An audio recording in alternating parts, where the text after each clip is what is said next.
राजनीति दिलचस्प मोड़ पर है। आज योगी एंट्री कर रहे हैं तो 8 नवंबर को मोदी दस्तक देंगे, लेकिन ओवैसी बंधुओं ने पहले ही माहौल को गर्मा दिया है। अपने बयान से महाराष्ट्र के चुनावी रण में गर्मी पैदा कर दी है। दरअसल योगी के बटेंगे तो कटेंगे वाले बयान पर छोटे ओवैसी ने जो कहा उससे बीजेपी गुस्से में है। आज अपनी रैली में योगी ओवैसी को जवाब भी दे सकते हैं, लेकिन पहले चलिए आपको ये बताते हैं कि अकबरुद्दीन ओवैसी ने क्या कहा है। तो बड़ी खबर आपको बता रहे हैं, महाराष्ट्र के औरंगाबाद में अकबरुद्दीन ओवैसी ने हमला किया है। कल मुख्यमंत्री योगी आदित्यनाथ ने झारखंड में अपनी रैली के दौरान कई बड़ी बातें कही थी और उसको लेकर ओवैसी ने पलटवार किया। पीएम मोदी और सीएम योगी को जवाब दिया। बटेंगे तो कटेंगे वाले बयान पर कहा कि ये लोग बीफ के नाम पर बांट रहे हैं, ये लोग मॉब लिंचिंग के नाम पर बांट रहे हैं, घर वापसी के नाम पर बांट रहे हैं और साथ ही दाढ़ी रखने के नाम पर भी हमें बांटा जा रहा है।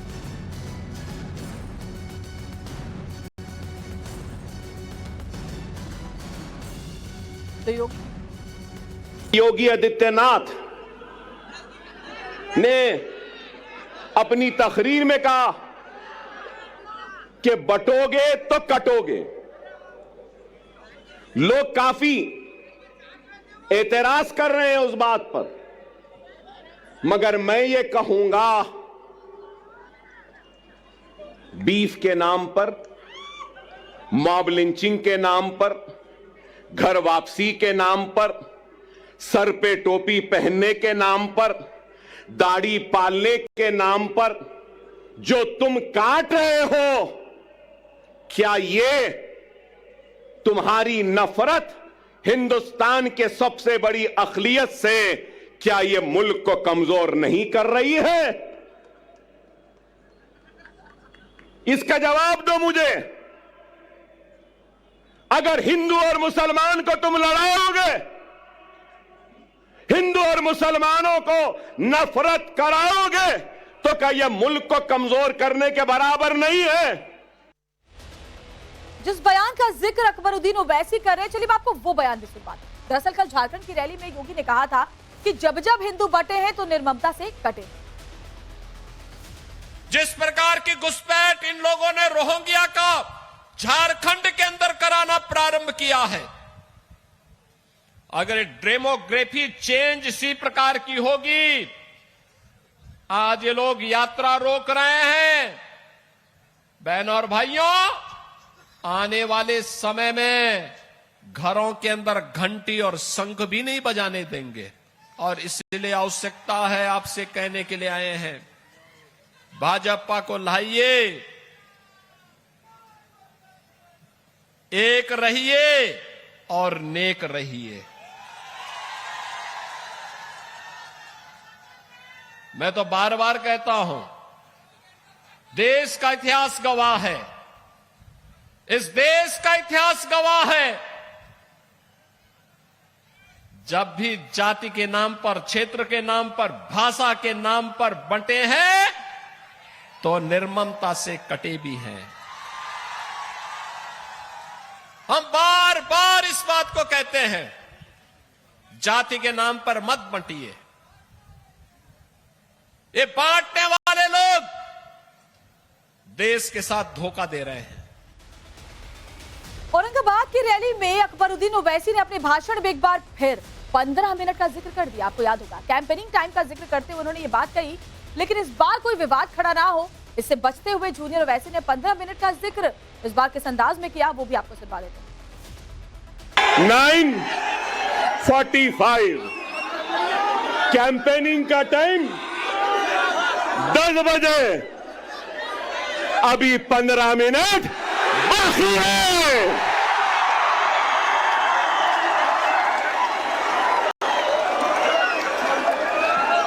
अरे भाई 15 मिनट बाकी है, सब्र करिए।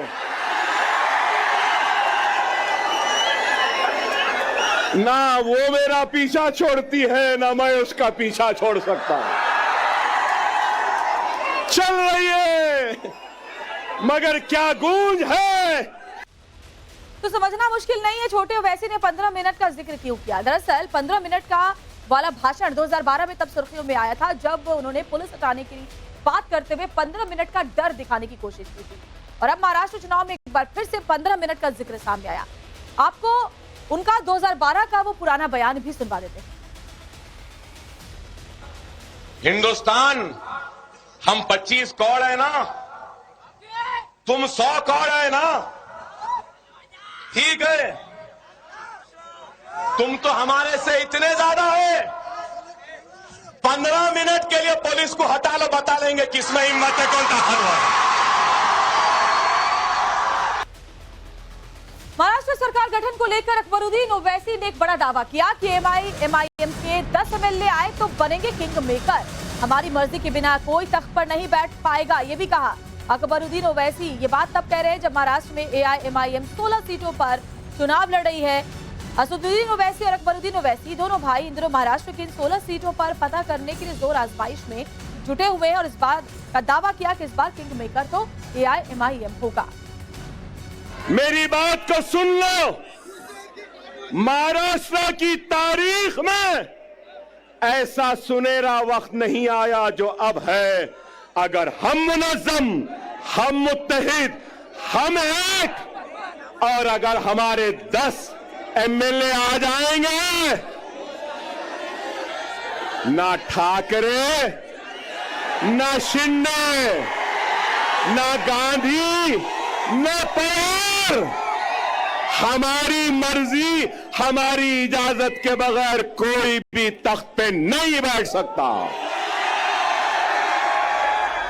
हमारे संवाददाता अतुल सिंह इस वक्त हमारे साथ जुड़े हुए हैं। अतुल, एक तरफ योगी आदित्यनाथ भी आज महाराष्ट्र में होंगे, चुनावी रैलियों को संबोधित करेंगे, लेकिन उससे पहले छोटे ओवैसी ने, छोटे भाईजान ने जैसी बातें कही है, जो बात कही 15 मिनट का भी एक बार और जिक्र किया। अब देखना होगा कि आज योगी आदित्यनाथ क्या जवाब देते हैं इस बात को लेकर, और साथ ही साथ किंग मेकर बनने का एक बड़ा दावा भी किया गया एआईएमआईएम की तरफ से।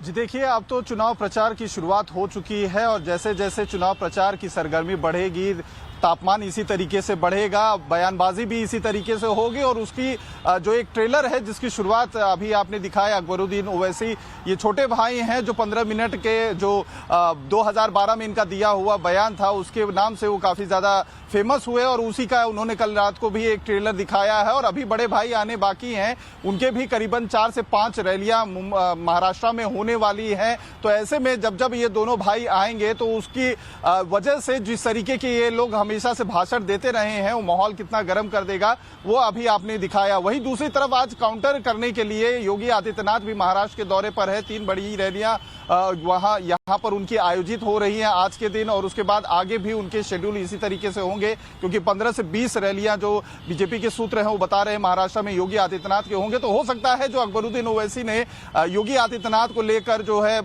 टिप्पणियां की हैं उसका जवाब उनके द्वारा मिल सकता है। महाराष्ट्र में इस समय जो बयानबाजी है वो अपने अपने तरीके से अलग चरम पर चलती चली जा रही है और ये अभी शुरुआत है कैंपेनिंग का। नॉमिनेशन वापस लेने का डेट जो है 4 तारीख का था, उसके बाद ये माना जा रहा था कि धीरे धीरे करके जो राजनीति की बयानबाजी है वो होगा। योगी क्या जवाब देते हैं अकबरुद्दीन ओवैसी के, जिस तरह से उन्होंने योगी आदित्यनाथ के कल दिए हुए बयान पर पलटवार किया। शुक्रिया अतुल, जानकारी के लिए आगे भी आपके जरिए अपडेट्स हम लेंगे। आगे बढ़ते एक और बड़ी खबर इससे जुड़ी हुई आपको बताएं, महाराष्ट्र के धुले में असदुद्दीन ओवैसी की चुनावी सभा है।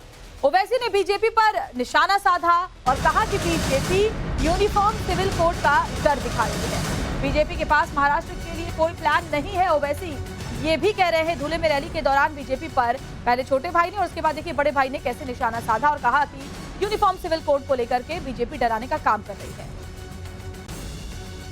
आखिर हो क्या रहा है महाराष्ट्र में? ये देश का दूसरा बड़ा प्रदेश है।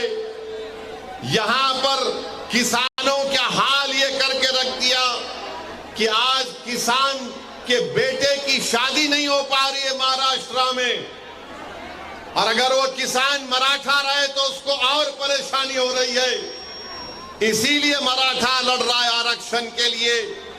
बताओ आखिर बीजेपी ने क्या दिया है महाराष्ट्र के लिए? अब मोदी जी आकर बोलेंगे मैं यूसीसी लगा दूंगा महाराष्ट्र में। आप देखना बीजेपी आकर बोलेगी नहीं नहीं हम महाराष्ट्र में यूनिफॉर्म सिविल कोड को लाएंगे। हम पूछना चाह रहे ये टाटा एयरबस का प्रोजेक्ट कहां गया? तो मोदी जी बोलेंगे यूसीसी ला लूंगा। जब महाराष्ट्र का मराठा पूछ रहा है, महाराष्ट्र का किसान पूछ रहा है आज हम इतने परेशान क्यों हैं? आज हम इतने गरीब क्यों हैं, मखरूज क्यों हैं? तो मोदी जी बोलेंगे भाइयों बहनों लव जिहाद हो रहा है। आप बताइए महाराष्ट्र में इतना बड़ा प्रदेश मगर इसके बारे में बीजेपी के पास कोई प्रोग्राम नहीं है। इसके अलावा ओवैसी ने बाबा सिद्दीकी के मर्डर का भी जिक्र किया। महाराष्ट्र की शिंदे सरकार को निशाने पर लेते हुए प्रदेश की कानून व्यवस्था पर सवाल खड़े